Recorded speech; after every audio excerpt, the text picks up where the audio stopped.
I think overall, we're not a family of introverts. I don't know. We're probably pretty extroverted. I think we probably are. You call yourself an introvert. I am an introvert. You are not an introvert. You are not. I am. You need to look up the definition. There is no part of you that I is have learned to introverted. act like an extrovert. In my You were introverted shy when you were young, but that's not the same. Not the same. No, you're an extrovert. No. Mom, think of me growing up. Honey, you were incredibly shy. She would not give an oral book report in class until she was in junior high. Really? Seriously. Well, it forced it hurt her so badly. I say Sadie didn't speak at school till Sadie fifth was grade. like Till that, fifth And grade. Jake used to hide behind Joe Neal's leg all the time. I did not talk at all to anybody At school. I always would come home and say, I don't think people really know who I am. I know me. They didn't. Then you get in my car and I say, no, they do not. Every day I just try to overcome my introvertedness. Oh, yeah, right. Yeah, right.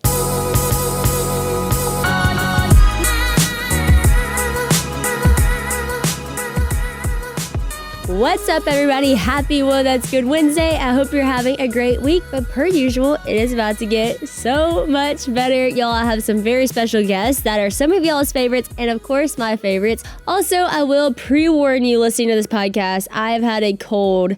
Well, it started out as a sinus infection and bronchitis. It has lingered into a cold. And this is day 9. So trust me, we had to get back to start recording. This is the best it was going to be. So if I cough, I'm so sorry. We'll try to edit it out. But this is going to be such a great conversation. I have my mom, my grandmother, and my great grandmother back on the podcast. And I'm so excited. The last time we did a podcast, Mama and my mom were on, and we talked about marriage and hard seasons and good seasons. And you guys loved it. So we thought, well, let's do it again, and let's bring the lady herself, Mamaw Jo, to the party. And we kind of wanted to title this How to Be a Good Wife, because we actually get a lot of questions about this, like how to be a good wife to your husband, all kinds of.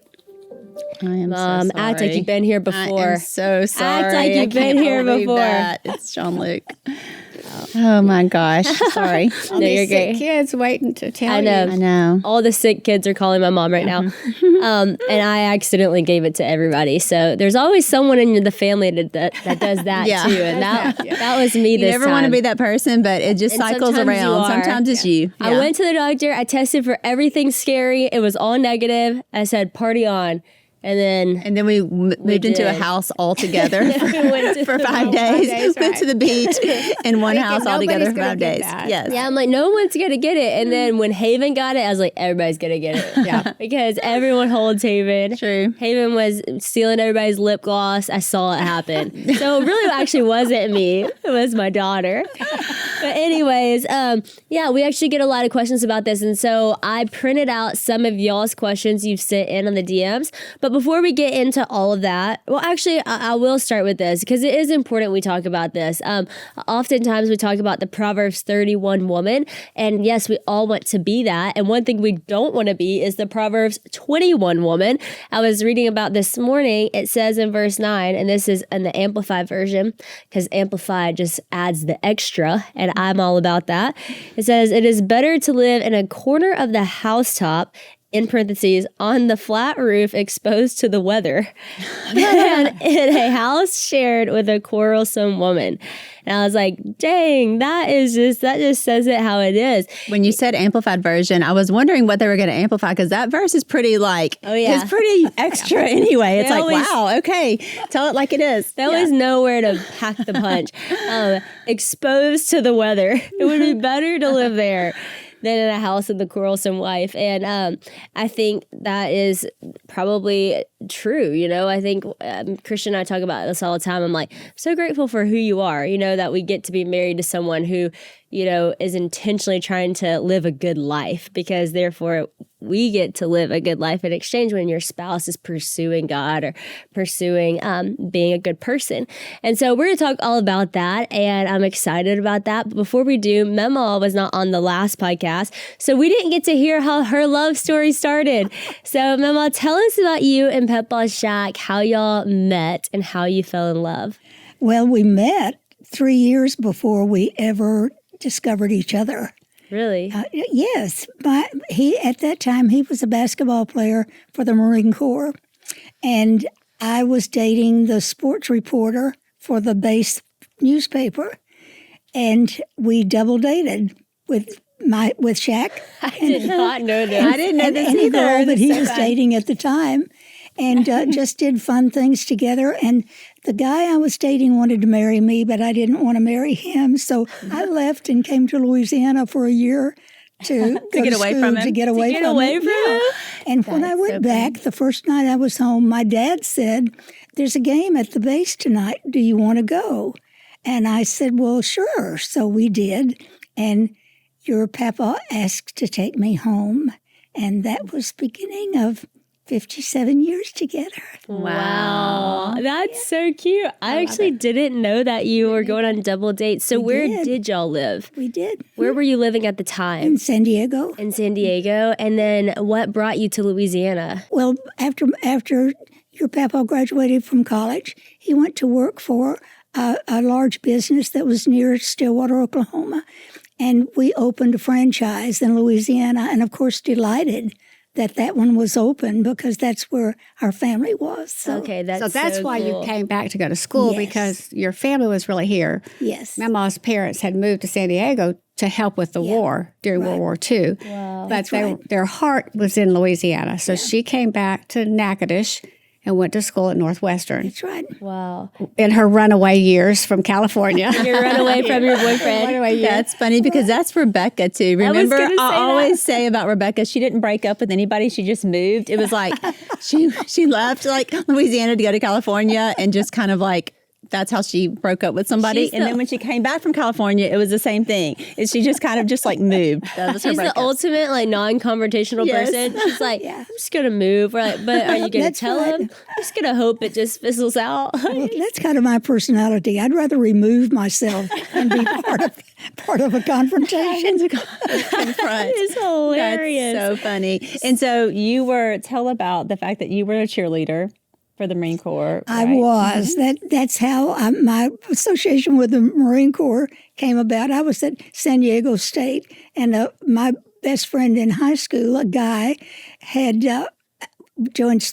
He was in the Marine Corps, and was in special services, and it was his job to provide things to make life more pleasant for the Marines, the hardworking Marines. And he asked me if I would be a cheerleader for the Marine base football team. And I was. That's so cool. I got to wear your cheer jacket. Yeah. I remember we found that. That was so cute. We'll have to Right. put that picture up. And that was the fun thing to do. At that time, military sports were like college sports. They played college teams and played each other. Played when your grandmother was born.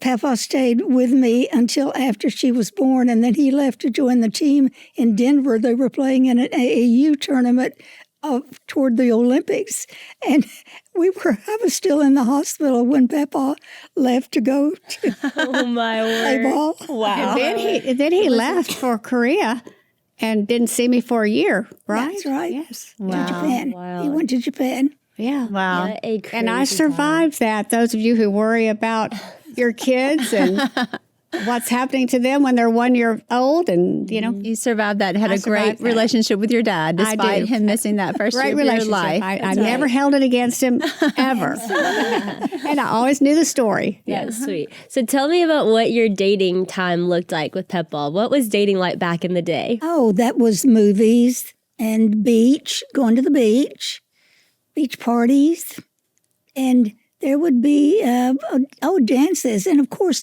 and you guys have no idea what we had when I was young in San Diego, California. We danced to the big bands that you listen to now. They were the ones we hired to play at all of our dances. That's it so was fun. great. We had Jimmy Dorsey, Stan Kenton, all of the big, huge bands of the day we danced to. That is so fun. And there was a place in San Diego called the Pacific Beach Ballroom, And that's what we did. That's what it was for people to go and dance. That is so fun. Think about those like Elvis movies where no, like yeah. they're Think about dancing on that.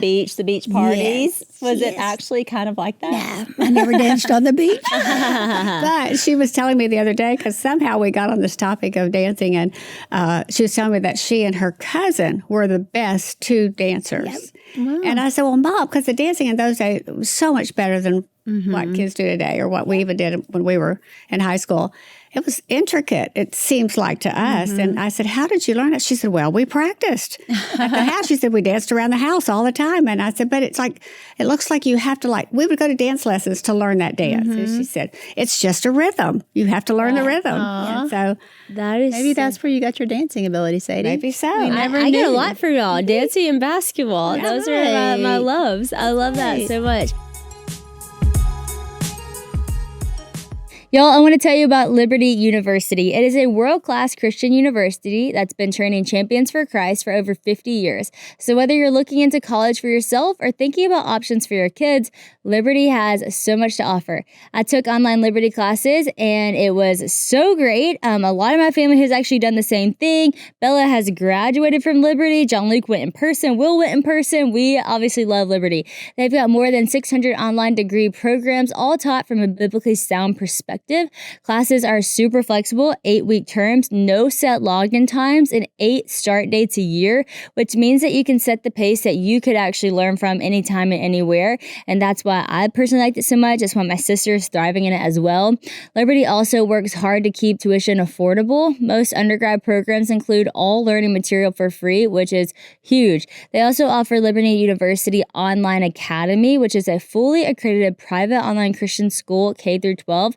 My sister Bella also graduated from Liberty University Online Academy, and she loved it. For our family, it's an education that you can trust. It's super flexible and self-paced, and they have amazing support from certified teachers and academic advisors. There are even clubs and field trips to keep things fun and connected for students. So if you've been praying about the next steps in your education for you or for your family, you got to check out Liberty University. Like I mentioned, most of us in our family have gone there or taken at least some classes.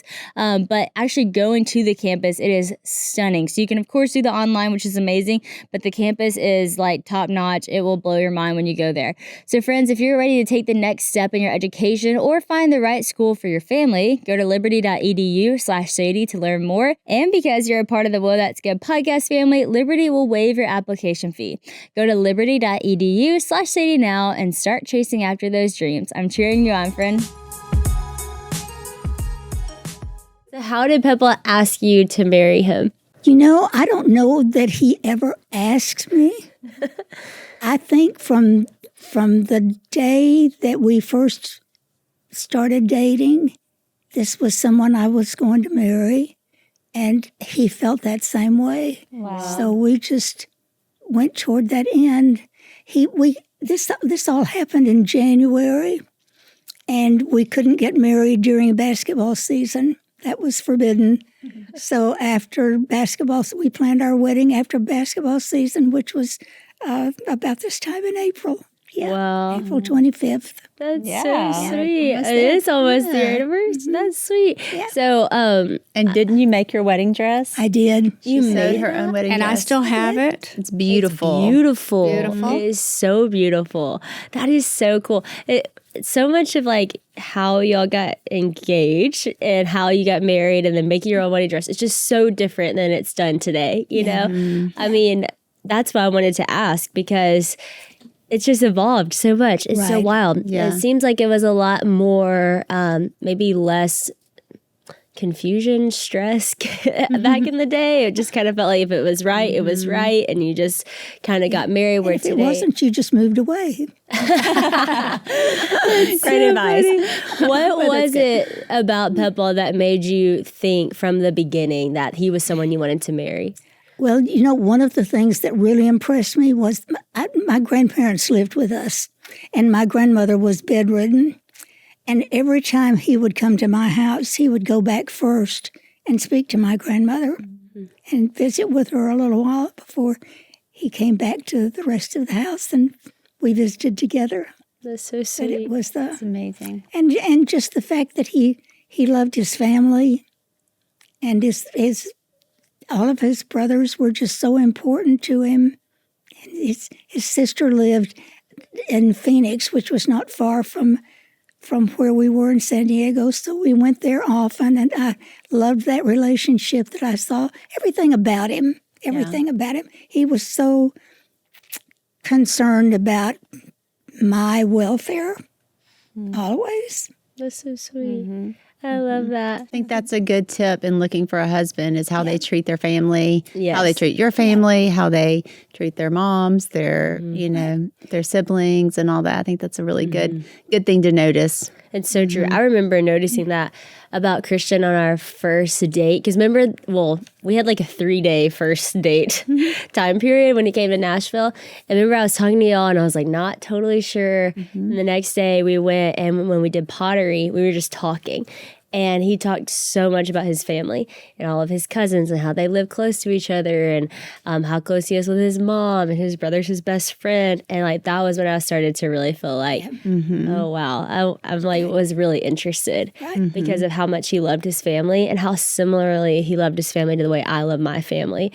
And I still see that, and I love that so much. And then her second point about always looking out for Mamaw, like when I watch the Christian and Jackson and Asa, all of our men who've married in your generation, that is one of the number one things I see, that they really look after their wives, and not in a demeaning way, in a amazing way, that they want the best things to happen to them and are so helpful with anything. Speaking of the other day, Christian, this is just funny because it was funny because of how mad he got, but why he got so mad was the sweet part about it. That was. So me and my mom were on a walk the other day at the beach, and first of all, I've been so sick and pregnant, and I was holding Haven because we forgot our stroller. So we decided to go on a walk to the coffee shop, and it was like a half a mile away. And on the walk, I started being like, oh, this might not have been a good idea. I was like really hurting. Besides the fact that you're sick, your back. You've also just been pregnant. Yes. You just really struggled with your back this time around. Pulled something in my back a couple weeks ago. And so that was really hurting. So Christian had driven the car because I thought I wanted to walk. Then I realized I don't want to walk. So I called Christian like, hey, can you come pick me up? He was like, oh, it would be like way too hard to come pick you up because then I'd have to stop on the main road. And then I was like, okay, well, all right, that's fine. No worries. No worries. So then I was like, we'll be there in a minute. So I hang out. And then mom was like, he has no idea how hard it is to be pregnant. He has no idea. And so I was like, I know, he literally has no idea. Which also we had just had this big conversation, which you'll see whenever you watch the show. Yeah. That we actually just had this big thing about like empathy for, when you're pregnant and that kind of thing. So we've been kind of talking about that. It's not like I just out of the blue we've been was talking like, about that. Christian has no idea. And he went through a thing during the show, filming the show, to gain more empathy. Right, yes. So mom was like, it didn't work. Like, he did not gain empathy. So Mamaw the other day was like, oh, Christian's like the sweetest man. I was like, he is the sweetest man. And I was like, although, he does not get what it's like to be pregnant. And then he was like, what do you mean by that? I was like, oh, well, the other day, whenever I was walking on the street, I called you to come pick me up, and you said that it would be too hard for you to come pick me up. I was like, you just don't get it. He's like, your mom said that? Your mom said that? Did she really say that? So he goes up to mom. He's like, did you say that I don't have empathy for Sadie's pregnancy? And I just laughed and was like, well, You didn't know the background. Exactly. That is not a man who will move states. That is a man who goes straight to the source. True. That is true. He goes straight up to you. And then he got so mad. And I was like, why are you so mad? He's like, well, I do not want my mother-in-law to think I do not care for her daughter when she is pregnant. And then it was like sweet because really it's like, because he does value and like he wants to care for me. And so that is like a big trait to look for in a man. Like, do they care about your well-being? Like, are they, going above and beyond to to make sure that, because you said this before we even started the podcast, Mamaw, when I said how to be a good wife, and all of y'all were like, oh man, how I know it feels like a lot for the topic. How do we even start talking about this?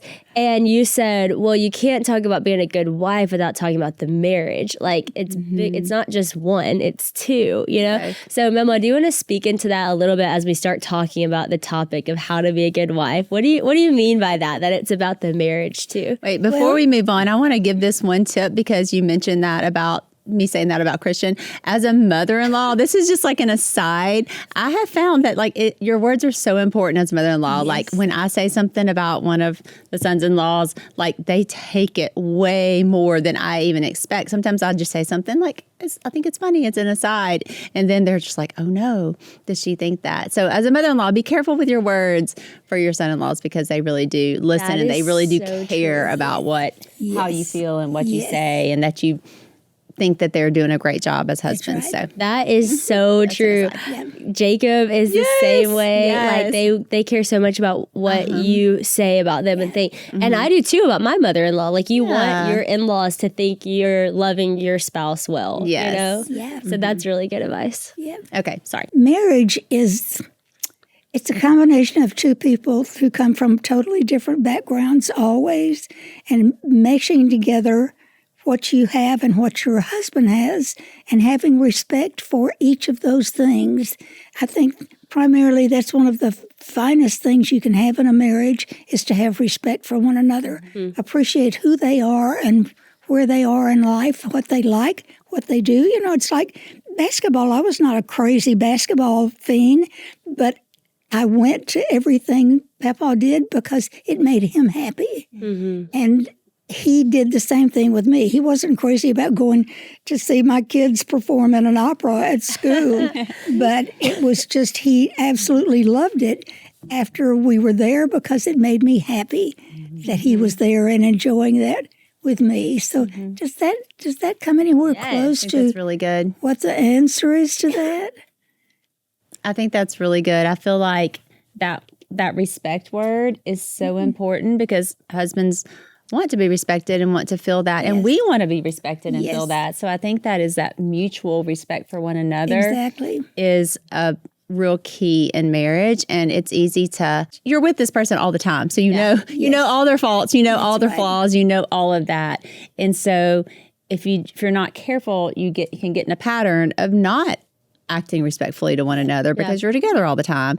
And like, I just think a lot of times for me, sometimes I notice this, it's like, wives give themselves a little bit permission to treat their husbands worse than they would want to be treated. You know, you see it like on television or whatever. And it's like women think they can talk to men a certain way, but then you're like, what if he said that to you? How would you feel? Yeah. You know? And I think looking at it that way can really kind of change the way you treat one another. So if you're like, oh, if he said that to me, I would be so mad. You know? And so like, then why do you give yourself the permission to talk to him that way? When I had Alan and Dad and Cy on the podcast, I said something about how when Christian has a beard, I think he is not as fun. And I was like, I think it like makes him too serious. Like, I think it like boosts his testosterone. Like, there's something going on with the beard. And so I told him that. I was like, I think when you have a beard, you're just not quite as fun. And then Dad was like, what if he said to you, when you're not blonde, you're not as fun, you know? And I was like, yeah, that would hit different. Yeah. And I think, like Mamaw said a little bit of it too, and Korie did too, that you have to know your spouse, and you will know everything about them. So the other day, I've been trying to get Papa to hang his guitars, his guitar collection that's in my closet on the wall. And that's something really important to him. And so while we were hanging them, it's not that important to me, and my ring clicked on one of them, and I thought, oh my word, he almost went unglued because those are so important to him. So I like that. That's when I had to talk to myself like, okay, I need to do this how he needs it to be done, not how I would put them up there and say, look, you guys. No, he wanted each done carefully and tell me what they mean and all those kind of things. So there are those times that we have to step back from who we are and step into who they are. Exactly. To get past a moment that could potentially be a fight. Yeah. Because you're so different in those moments. And so to avoid a fight, you just have to like take yourself out of it and say, okay, how does he want these guitars? How do I need to handle them? How do I need to hand them to him? All of those things. That's we can true. we can get past some moment that could be trouble. That is so true. Okay, friends, y'all know one of my favorite things to do is to open my Bible and have a journal nearby. There's just something about slowing down, sitting with the Word, and jotting down what God's teaching me, and it fills me up like nothing else. And I gotta say, Mr. Pen is my favorite spot for all the little tools that make study time feel extra special. Mr. Pen is a Christian company, which I love, and they actually design their pens and highlighters specifically for Bible study, which is so awesome. Their highlighters don't bleed through those thin Bible pages. You know the kind I'm talking about, like most every kind except for this. And their pens are super smooth and very reliable. They're perfect for notes, for underlining, or even just doodling in the margins when something really hits home. They also happen to be the most popular Bible pens and highlighters out there, with over 100,000 5-star reviews on Amazon, and for good reason. So whether you're diving deep into your quiet time, reflecting through journaling, or just want a pen that won't fail you halfway through a sermon or a class, Mr. Pen has got you covered. It's the little things that make that time in the Word even sweeter, and this one is definitely one of them. I love Mr. Pen products. I love their pens and their highlighters for the reasons I already named, that it doesn't bleed through the pages, and if you're used to just using a regular pen, you know what I mean. But also I love their little tabs and little sticky notes, because I'm constantly flipping from different, parts of the Bible, and it makes it super, super easy. So stock up on your Mr. Pen Bible journaling supplies today. Visit sadiepens.com and be sure to check out my favorites. That's sadiepens.com to get all your Mr. Pen Bible journaling supplies. You will be so glad that you did. Someone actually asked the question, how do you handle a big confrontation in a healthy way? I was going to ask y'all, if you think back to when you first got married, maybe how you handled those things versus how you've learned to handle them. Have you seen a maturity or growth? I'm sure you have. And how you used to handle versus now, and what advice would you give to that? I think we should start with Mamaw. The most mature one here. Yes. Well, she's already told us about confrontation. She just moved, so we'll see. Yeah. How did you? Whenever you're how'd in you a marriage and you can't just move, how do you handle confrontation? Well, I can tell you how I handled it when we first got married. And have I matured? Oh, absolutely. I pouted. I was the pouter, and and your papa would not have anything to do with that. He would say, now, how long is this silent thing going to last? I said, are you going to be over that by this evening, or is it going to take tomorrow or the next day? And, of course, all of that would wind up laughing about the whole thing. I think the first time I got mad and left home, I drove around the block. And that was as far as I got. But confrontation, you want to speak your mind and what's going on in your head, and then listen to what's going on in your spouse's head, and seriously listen to that by putting yourself in your hip pocket and thinking about him and what's going on with him too. Many times you have to just back off. It's just so much better to back off than it is to make a big deal out of so many things. That's good. That is good. I wanted Mamaw to start because I've heard her tell that before, and it's always so hard to believe because we never as kids saw that in them at all. We never saw Mama pout. We never saw Daddy. All we saw out of them was Mom being a great mom and Dad being a great leader of the family. So when I hear her say that, it makes me so tickled to think, what? You were a pouter? That's so crazy. I was a kid. Yes, that's right. That's right. We all did things when we were kids. Yeah. I don't remember really. I don't think that I really was a pouter. I took that, as we talked earlier, my shy personality, I think, into the early marriage. And I pretty much just, and my nickname growing up was Me Too, because whatever my older sister did, I just said Me Too. So Daddy used to call me Me Too. So I think I was that for the first 5 years of marriage until I was like, wait a minute, for me, growing up, I was 18. So just growing up and realizing, wait, I do have a voice, and I need to use that voice, especially after I had kids. So that's when I learned how to negotiate, give into, weigh the odds. Is this worth the conversation that's going to, take place? All those kind of things. And I do think that just comes with age and wisdom too, and experience. You do something one time and it doesn't work, you don't do that again. Like, okay, that didn't work. That didn't work. I think I'll try it a different way. So all that just comes with time. Like you can't think that you're going to be who you are. Mama, were you 22 when you got married? I was 20. 20. I was 18. Korie was 18. You cannot go into, even at age 25, thinking I'm going to be this the rest of my life, because you're not. You're going to grow and change and become somebody different. And you can tell yourself that. I mean, you can say, this isn't how I want to be. Yeah, that's so true. For Christian and I was not really a pouter, but I'm always like, let's fix it. Let's do it. Let's talk about it. And I've learned to wait, because sometimes, every time you wait, you gain a lot of, patience as you wait, or you see the other perspective a little bit more. But the other thing is, I would always, kind of use a basketball analogy. When you're, fighting over the ball and you hear the bleachers saying, same team. And you're like, oh, wait, we're on the same team. And you don't realize it because you're so in the middle of it. And since Christian and I are both so competitive and confrontational, we will get in a fight over the ball realizing we're on the same team, you know? And so I feel like we're quick to get into the weeds of it, looking at the ball, looking at the problem, instead of looking up and being like, oh, we're on the same team. We're being defensive, both of us. We're both playing defense against each other. And that was more of our thing, where I feel like now we've learned a lot, and not being as defensive with one another or competitive towards one another in an argument, because we both have that same personality. Yeah. Some of our friends struggle with the silent thing. They'll just not talk to each other. Me and Christian can't do that because we both talk too much. Then you could never That'll do be a punishment to myself. But my problem is I talk too much. I'm like, just be quiet. Just wait it out. Just think about what you're going to say before you say it.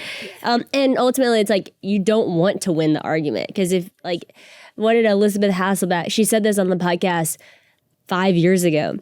And it really stuck with me, and it really stuck with Christian too. You don't want to be so right that you're wrong with people. And I love that. It's you don't really want to just win the argument. What is the goal in that? And then your spouse is not happy, then you're both not happy, then you won.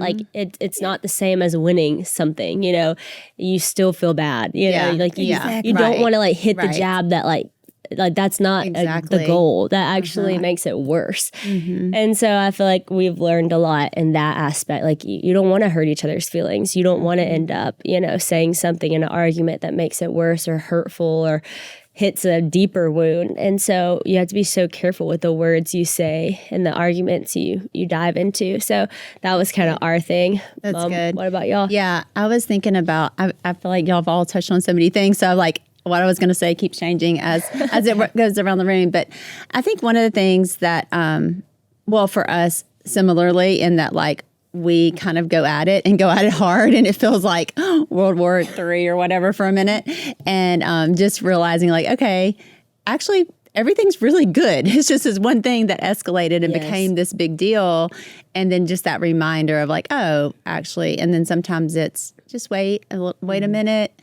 Pray for wisdom before you go in, and timing I think is important. But still sometimes there's never the right time to have a fight. But you just got to do it because it's part of it. I think one thing I would encourage people that arguing in a relationship is not bad.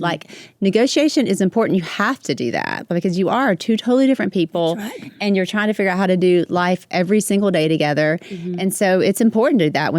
I've heard people before be like, well, you never fight. I'm like, there may be something underneath that you actually probably need to every once in a while, get it out and figure it out. So it's not necessarily a bad thing, but it is bad whenever you do things that are hurtful in it, you know? So it's learning how to argue is really important, and how to think about the other person in the things that you're saying rather than trying to win the point. Right. Yeah. And I think for me, one of the things that I used to do that hopefully I've gotten better at is just, I couldn't quit. Like I would just be like, okay, and one more thing. And actually, it's like 2 a.m. Wait, I feel like I need to just say this one more thing because I thought about this after, And so some of it is just like, all right, end it, let it be. And if, a few days later, you still feel like you need to say it, okay, bring it back up. But maybe you don't. Like the other That's person so true. is actually getting it and learning it. And so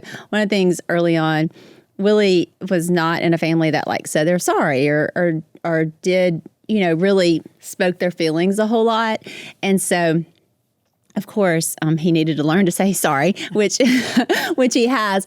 But he used to be like, just let me process it and then I will. But I wanted him to say all the ways he could do it. He was sorry and the ways he could change in that moment where he needed to go away and and you'll see the change, And so sometimes it's not about solving it all or getting all the right things said in that moment.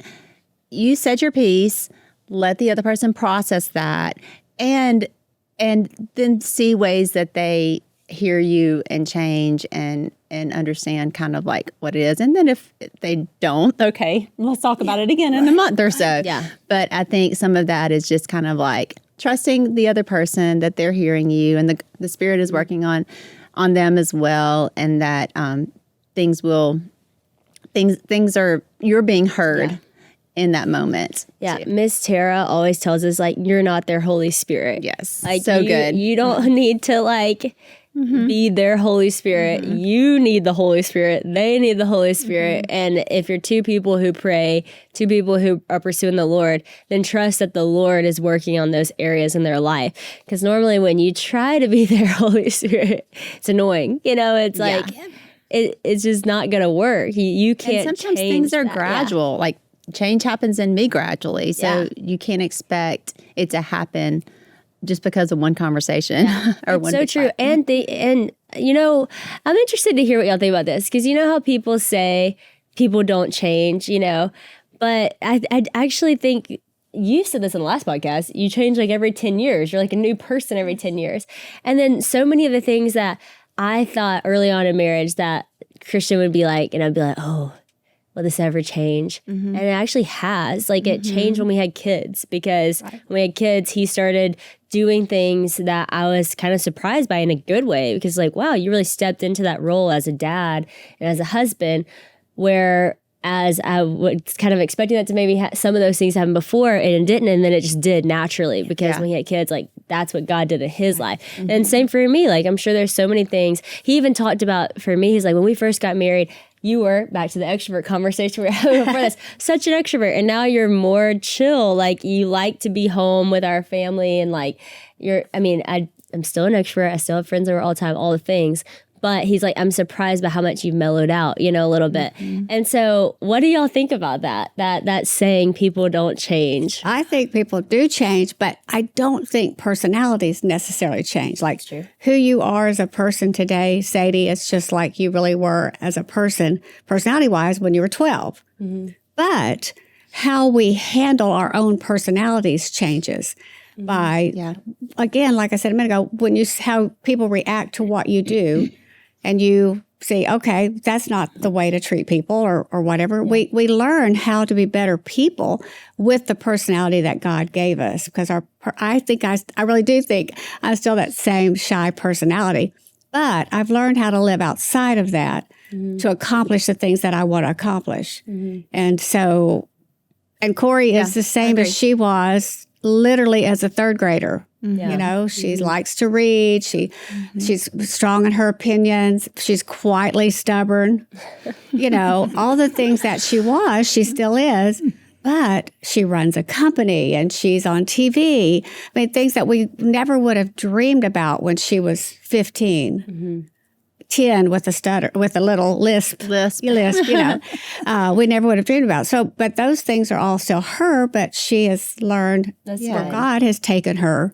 That's good. To different so things. I think that's a really good point because in looking for a spouse, you shouldn't bank on them changing. Right. Because their personality is not necessarily going to change. Exactly. And if they do choose to mature in the things of their personality is up to the character that they have. So it's like, that's the problem. People think, oh, well, we'll get married and maybe he'll change. Yes. That's a bad call. That's a bad call. Bad Yeah, call. I don't think expecting your spouse to change is not a good, but I will say this, I think the refining of who you are is what changes. Sinfulness, things that are sinful in your life, that's what can change. That's the work of the Spirit and God in your life. You can change in things that are sinful in your life, patience and kindness and gentleness, all those fruits of the Spirit can come out of you within your personality that God put in you. Yeah, that's good. One thing I've been thinking about a lot lately is just being healthy and present for my girls, especially with a new little one on the way. I want to be sharp and full of energy now, but I'm also thinking long term, like heart health, brain health, and just all the different things. And if you've ever looked into it, then you know that omega-3s are huge for that. But here's the thing, most of us don't get nearly enough omega-3s from food alone. Unless you're eating wild-caught fish like every single day, you literally can't keep up. And that's why AG1 omega-3s is so great. And it's honestly something I recommend to anyone trying to take better care of themselves in a simple and consistent way. I love anything that fits into a routine and doesn't make me gag because let's be real, some omega-3s taste like straight up aquarium and that's disgusting. But this one actually has a hint of lemon and it goes down super easy with no fishy aftertaste. Each serving of AG1 omega-3 gives you over 2,000 milligrams of the good stuff, the most bioavailable forms of omega-3s, and it's all sustainably sourced from wild-caught fish, which I really appreciate. It's made to match perfectly with your daily AG1 too, so if you're already doing that, then it just takes it up a notch. So if you're like me and trying to show up for your people with energy and clarity and long-term health in mind, AG1 omega-3 is such a smart add-on. Obviously, we talk about AG1 all the time. We love it so much. It's just a great and easy way to get everything your body needs, vitamin-wise, and my doctor actually years ago told me to start taking omega-3s, and so this is just great. It fits into everything. So if you haven't tried AG1 yet, then they're actually bundling it with their omega-3s for free, so it couldn't be a better time to start. It's something that we've actually been able to stay consistent with, and that's why we've been partnered with AG1 for so long. So subscribe today to get a 1-month supply of AG omega-3 with your first AG1 order, and you'll get their welcome kit and 5 free AG1 travel packs. So make sure to check out drinkag1.com/woe to claim the special offer. That's drinkag1.com/woe.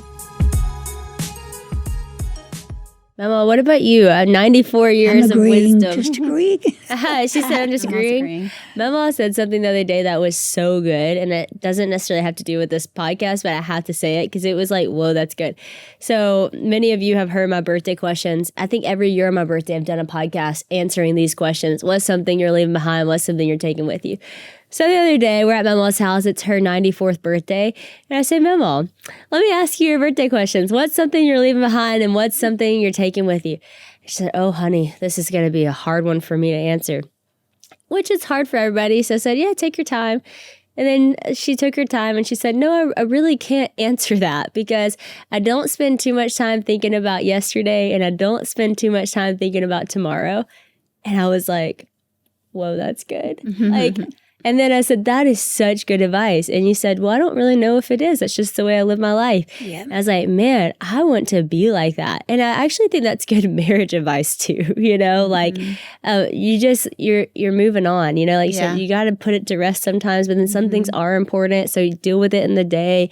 But then like, don't spend too much time looking so much in the future. And I wanted to ask y'all, kind of circling it back to these questions, I do feel like I said, things have evolved so much. We do things so differently these days than even what. I was thinking about that as that piece of advice mixing with the people changing advice and that being present. It's like, I think one thing that people can really struggle with is holding on to what somebody was in the past and not allowing them to change, you know? And so like living in the present is part of that. Is like, oh, like that.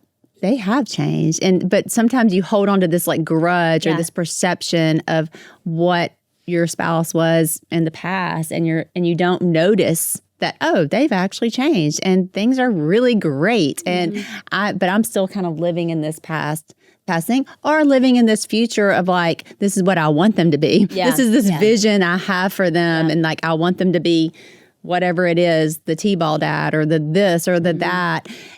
That's this vision, trying to put them in that or hold them to what they were in the past, but living so in the good. present is it really goes with exactly what you're saying. A lot of people so glad. struggle with that. Yeah, I'm so glad she said that because that was what was rolling around in my head is that we have to allow our spouses to change. Yeah. So I remember after Papa retired, one day he was unloading the dishwasher, and I was really literally like, wait, you don't unload the dishwasher. Like, do you even know where those are going to go? This is what my brain is saying.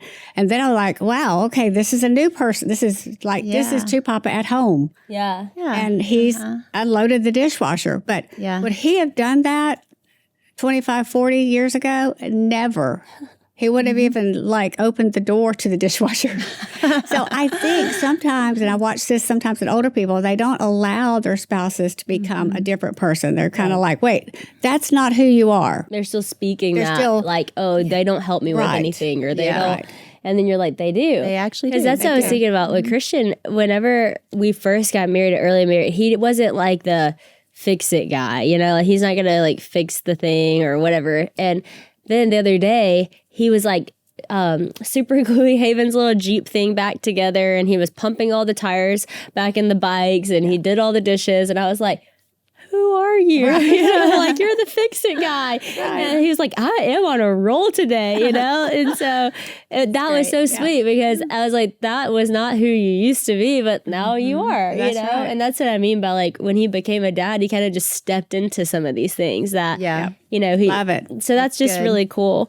Another little tip that I feel like this seems very simple, but it is so hard to do in marriage, and I think it's just so important. We learned this in marriage counseling, and it's something that Willie and I have really stuck to, and it's saved, I think, a lot of our arguments. It's never say never or always. Yes. And it's so important because that's actually, it's never true when you say never or always. It's like, you never do this or you always do that. And it's so tempting to say that in an argument because you're trying to make your point of just but it's not true. You never give me compliments or whatever. I'm trying to think of something. You never give me compliments. It's like, well, actually, I do. Maybe I don't do it as much as you would like to, but it's not that I never do it, know? And so I think that is something that can be very degrading in an argument whenever one spouse says to the other, they're like, you always do this or you never do that. Yep. And so just saving yourself from that trap, I think is just one little argument always tip. Continue the argument when you say never, always. Yes. If you say anything you never or you always, then they will come back with, oh, wow, always. What about the time that I... Yeah. And you're like, okay, yeah. I was going to say about just the evolution of where things have gone with weddings and just the preparation of having a child and all the different things that y'all are probably looking at our generation being like, that's interesting, but I think in the heart of it is you want to be the perfect wife, you want to be the perfect mom, you want to be all these things and be totally prepared for everything, and it's totally stressful.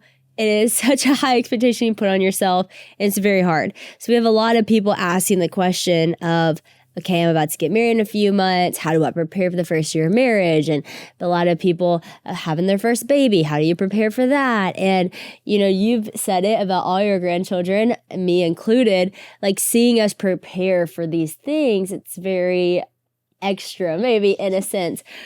What would y'all say to our generation from how y'all did things as just encouragement for stepping into these new seasons of life and having this expectation of what it's going to be? Relax. Relax a little bit. Actually, I think about that sometimes because and I think it's all good intentioned. It really is. And so, but I'm like, what did we do with all our time when we were not preparing and having all these big things that your generation really does do, I don't know what we did with all our time. But you know what's weird? This is just an interesting commentary because Katie and I were talking yesterday. Katie's one of my mom's best friends of 30 years.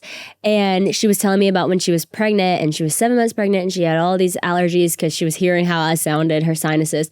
And she said, and me and your mom were painting the room and we were doing all this stuff. And she goes, but that was back in the day when you had to do everything yourself. Yeah. And I'm like, it's so interesting because y'all actually had to kind of do a lot more and the preparation than we actually have to do, but we overcomplicate our prep. Yeah, I guess Isn't that's that true weird? because like we painted our own baby room. We went to the store and bought the crib. We didn't like order it to just come in. So I guess all those conveniences where like you can order things online and it just comes, and maybe that just gives you enough more time to do that other stuff. I don't know. Y'all talk about it because y'all come from a different generation than I do. Some things are great, are definitely good that your generation has introduced to the world. But some things could be considered extra. Like we never dreamed of a baby moon, of going someplace before we had a baby. We just had a baby. That was the thing. And whether that's right or wrong to do, I think it's a great opportunity for a couple to get away and focus on themselves before they add this new baby to the world. So those kinds of things, we would say, oh, that's so extra, but it's also a good thing. Yeah. That's a good thing. Had someone said that to us, we probably were like, okay, we'll go to Hot Springs. Like we wouldn't have done much, but maybe we would have done something. But I think the main thing is to just relax and know that everything's going to be okay. That your every little move. I think even Mama's even said that, how she fretted about things when she had us. Every mama's going to fret about those things that first year on your first baby, because are you doing it right? What's happening? Are they breathing? Are we, all those kind of things. But I think you need to back off some of listening to everything on social media. There are too many opinions on social media, and you just have to know your baby and do what works with your baby and you and your husband, because your little family is going to work together differently than my little family because of our personalities and the baby's personality. So, paying attention to what everybody does on Instagram. And yes, there's some good suggestions, but my word, you can't do it all. Right. Just do what you can do. And, I've said it before about social media. I didn't know what my neighbors did, so I had to just figure it out myself. And people for 2,000 years have figured out how to have a baby. Right. And raise them. Yeah. But I will say, I think people had more community. Yes. And Mamaw can speak about that than we do now in a way. And because our community is online sometimes, and that can be really dangerous because you're taking advice from so many different people, and where then it was more like within your group. It was our house church. It was our parents, our family, people that we're actually like doing life with every day is who you're kind of helping do this thing. That's good. Rather than like the millions of people online that may or may not have lives you actually want to emulate. Like that's a lot of times you're like, oh, I'm listening to this person, but like, does their life really match up with how I really want my life to look? Right. And so I think, Mamaw, you can talk about that, about community, and then also about like, I know you had Mom and Jo Neal within 1 year and 1 day of each other, and you were a young mom with Papaw in the military. Well, and what was that like? Well, it was busy, but and I have to speak to what you're speaking about with things today the way they are, and don't get me wrong, I am so privileged to be able to use communication the way we have it today, with the just simple ability of being able to put everything that you do on camera, and instead of paying like what I read that when my kids don't have a whole lot of pictures when they were young because we were in school and didn't have any money, and when you had pictures developed, it was expensive, where it cost you nothing today to do those things, to catalog everything in pictures. But your lives today bring with it so many things, so much information, as Chris has just said. You're getting it from every direction, and to me, that is the most confusing thing in the world. I feel like everything you do, you have to check it off on a box because people are expecting you to do so many things to get ready for a baby, to just prepare to be pregnant, preparing to have a baby. What do you do? What do I do with this? What do I do with that? And then you have all the stuff that you have been told that you need to do. When I had my first child, was when Dr. Spock came on the scene. And I was a reader, and I read all of his books, and then I thought, that's not how my mom did these things. That's not how I see people around me who have great kids do things. And I decided to reject the whole mess and just do what I felt was best for me and for my child. And I think that's what people today are so concerned about, doing checking all the boxes instead of just doing what is feeling right for them. Yep. So it produces so much more anxiety So true. than any of us had with not knowing which way to turn. It's so who to true. go to.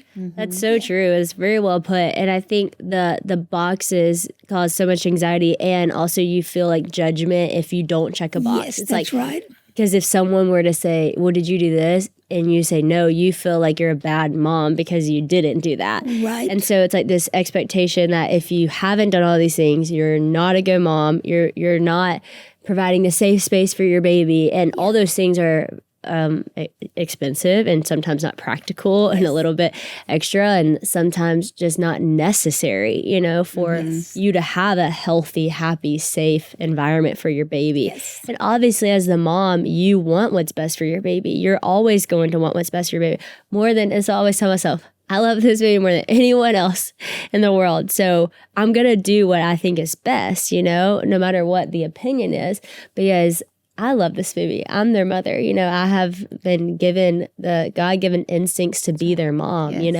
But that takes I'm saying that from really having to work through the anxiety and the pressure and the judgment of what will people think. Exactly. And it's crazy because, again, back in the day, you wouldn't have thought necessarily what would people think because people didn't know what you were doing. Right. But now it's like people want you to share everything you're doing. That's right. And so you feel the need to share or for you to be doing it just in case someone asked or they said, did you breastfeed or did you have bumpers in your crib or did you lay them on their stomach or all the a million things. And so I think that's so true. And I do think, speaking to this being the good wife, as this podcast, not trying to force that messaging, but I actually do think a lot of people struggle to be a good wife during this time because they are so anxious about being a good mom that it's like they can't even think about being present in a relationship. And if we talk about that actual the good wife thing and what we're talking about social media and everything, that comparison I think is that's the quote, comparison's the thief of joy. And I think that is one thing that has robbed a lot of this generation of their joy, is that comparison. And I remember experiencing it as a wife, even, you look at other people's marriages and you think, oh, that's good, and oh, I wish my marriage was a little bit more like this or whatever. And experience that on a small scale when I was a young married. But I can't imagine the big scale that you're experiencing it when you're seeing all these amazing relationships online and they just look so great. And you think, oh, well, my husband doesn't twirl me around and dip me when I walk out the door. It looks like that's happening on Instagram for everybody, And so I can imagine that the pressure of that. So I think, just taking the pressure off of yourself. And a lot of that is don't compare yourself. Like mom said, it's our relation, your marriage is different. Yep. Yours is different because you're different. You're two different people. All your circumstances are different. It's going to look different. And valuing the things in your relationship, not valuing the things in other people's relationships. And I think that is something I remember having to make a conscious effort to be oh, I really value the things that Willie is really good at. Yeah. And I love those things and I value those things. And those are the things that are important to us and our relationship, not valuing the things that somebody else's marriage looks like. Yeah, that's so true because like you said, everyone's stage of life is different. Everyone's jobs are different and lives look different and environment looks different. And I was thinking about that with the comparison thing. And we talked about caring so much about what your in-laws think and wanting to make people proud and social media. And I remember one of the collateral moments in my mental state of trying to be a good mom and trying to be a good wife was like on Instagram, my sister-in-law, who is the most amazing person ever, but she was like posting every day her meal she would cook for Chance. And she had a menu that she printed out every day, and it was a beautiful menu. And then very well cooked meal. And I was like, you know, with a newborn and not cooking good meals and did not ever think about doing a menu for Christian. And I'm like, oh gosh. And then you're like, okay, she's crushing it. I don't feel like I'm crushing it. Christian is seeing her crush it, you know, like, and then you feel like the pressure of like, I need to do that. And then I'm like, I'm not in the place right now to be able to do that. Like I have kids right now. They haven't yet. So I had to like talk myself out of comparing myself to where their stage of life was, which was the newlywed. When we did get married, I did do more stuff that was cute and fun and cook. And now that our kids are a little bit older than newborn, I cook again and I love it and it's fun. I still haven't gotten to the menu level, but I do, you know, I do my thing. And so I think that that's just like a small example of what so many people face every day. It's you see something in your mind, you're like, this person saw it and that person saw it, and then what would they think about me compared to that? And no one else is thinking that. Right. You're thinking that. No one else is putting the expectation on you to do what they did. You're doing that. Yes. And I had to like Christian is not looking at that being like, Sadie should do that. My in-laws are not thinking about that. Maya would never think about that. She's just posting what their marriage is, and it's sweet and it's cute and it's great and there's no bad intention in it. I have to control my mind and I have to control my heart and how I receive it and how I look at it. And I think a lot of people don't take that responsibility to control their mind and their thought and their heart and get back to reality. Last question I want to ask, I know we're running out of time and this kind of wraps it all up, but it's a lot of what I was just saying, but how to manage priorities of being a good mom and a good wife. How do I balance it all? I would just say, like, you can't be good at everything. You know, even just talking about that and the cooking. Kay was an amazing cook. She cooked 3 meals a day. I remember whenever I first started kind of becoming a part of their family, being like, how does she do this? What in the world? Because did not grow up with a mom that cooked 3 meals a day at all. I always say, Mom. I provided. We ate well. We were great. But, you know, it was limited. The menu was different. Anyway, and so I think that, and then there's a point where I was, you know, tried to do that and did it for a little while. And then I had a bunch of kids and I was like, I'm actually not good at this and I don't really enjoy it. But I'm like, I'm good at other things, you know? And I think that is one thing. Give yourself permission to be like, yeah, I'm just not good at that, but I'm good at this, you know? And in being a good wife, you can't be good at everything. And Bella's told me she's thought about this a few times before because there was a friend that came to visit and this person is like, looks like on Instagram she's crushing it. And she is. She's an amazing mom. She has a great business. She posts beautiful things. And she is all those things. Her car is like trashed, you know, like you look in her minivan and it is like full of junk. And Bella commented on that. And I was like, yeah, that's a great example of like, you can't do it all. Like you got to let some things go. Like your car may be just junky. But the first minivan that we had whenever y'all were little, I remember when we traded it in, we knew the guy who owned the dealership and he was the sales guy at the dealership. And he was like, yeah, we found like $4.23 in the DVD player of like change that the kids had like stuck in there, you know? And like, you know, back then, now my car is clean because your car is very clean now. But just to speak to how bad your car was, even our pediatrician, that like this is true story. Our pediatrician, you know, they see a lot of cars, they see a lot of kids. So Miss Jan, she's a nurse, and she was my nurse, and I was getting out our kid's nurse, and she was walking me to the car, just helping me get to the car with the kids.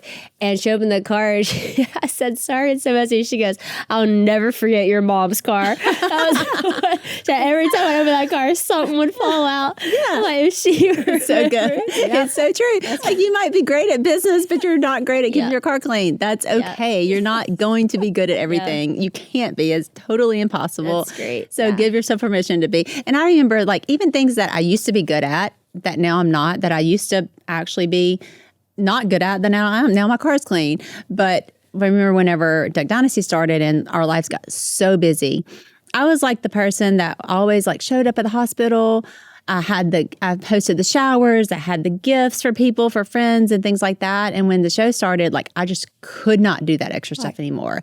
I couldn't be the one that was always at the birthday party and had the best gift and had this or show up for everything because I just didn't have the time. And I was like, I have to devote my time and energy to this right now because this is what's important to our family right now. And so there's going to be times when you're good, like cooking. There's going to be times you're good at this, times you're not.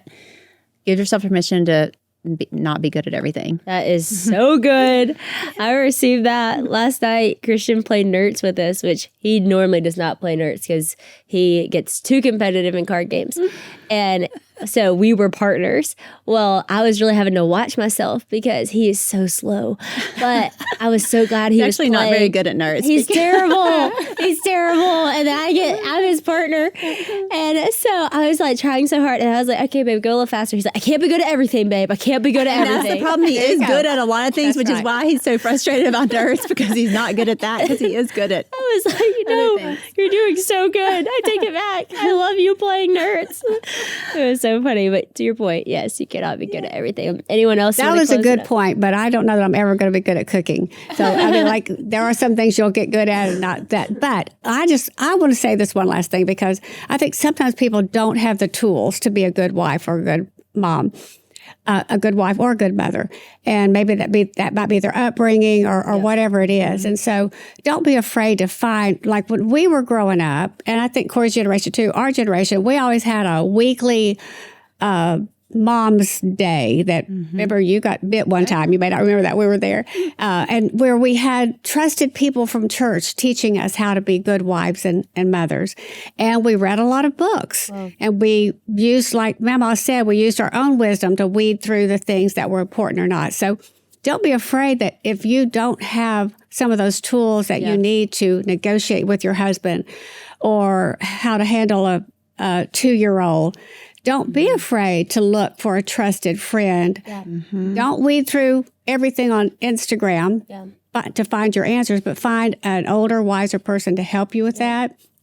Or read somebody that you know that other people have read and said, okay, this helped me get through that. Because we can't know it all. We are born with instincts, but there are things that we need to learn, some tools on how to negotiate better or how to handle a crying baby in a grocery store, or how to handle your husband as you're going through all the pregnancy things. And there are people out there who have written great things that can help you do that. That's really good. And that is one thing that we do have now, podcasts that you can learn from and things like that. But I think that one-on-one, like finding mentors in your church or Bible studies or things like that and join them. Or form your own mom's group and have people come over and invite somebody in to speak on a topic, and those kind of things are great. We've done that so many times. Like started groups and had pastors come and speak, or just someone we look up to in town come and speak to us, and it's been so helpful. And they love it. They're happy to do it for the most part. Sometimes it could be one thing, like Korie's point of the never say never or never say always. We heard that in a very early marriage seminar, probably we were 23. And that stuck with us too. So sometimes it could just be one thing that can change the course of your marriage. When we first were all getting married, like our friend group, Kaylee and Madison actually started a little marriage group where they were inviting different pastors in to come speak into us. And Pastor Tom and Trina said that like Trina said early on, she used to always ask him to do everything for her. And then she made a rule to herself, like, okay, if he's sitting down, I'm sitting down, then I'm not going to ask him to do it. I'm going to do it, And it's funny because I'm so bad at that. I was bad at that when I was little. I made Bella do everything for me. So that just went on to Christian. But I think about it now. Like if he's sitting down, I'm sitting down, I'm like, okay, I can go get the water. But he's so sweet. He wants to do it for me. But it's just little things like that, like good advice that you're getting whenever you see someone in person who you trust, who you see the outcome of their marriage. They're 30, 40 years down the road and you're like, I want to end up like that. So what are little things I can do to help, have a better marriage? Mamaw, do you have any final words? Well, I can, let me go back to what you're just saying. When I was young, we had what we call coffee clutches, and all the neighborhood women would get together at someone's house at some point during the day, have coffee, and talk about their kids and what they were doing with their kids and how they handled marriages, how they handled the things that were coming at them every day. And it was just, when I think back on that, I think about how valuable it was because you were getting away from your house to begin with and getting with another group of people who were in the same spot you were in that had things that were valuable for you to know. It's good. And it was just such a good time to do that. It was social. It's good. But it was informative too. It's good. And I bet sometimes you walked away thinking, oh, my husband's pretty good and my kids are pretty good. That's exactly right. Yes. I could never say anything bad about your dad, Chris. No, never.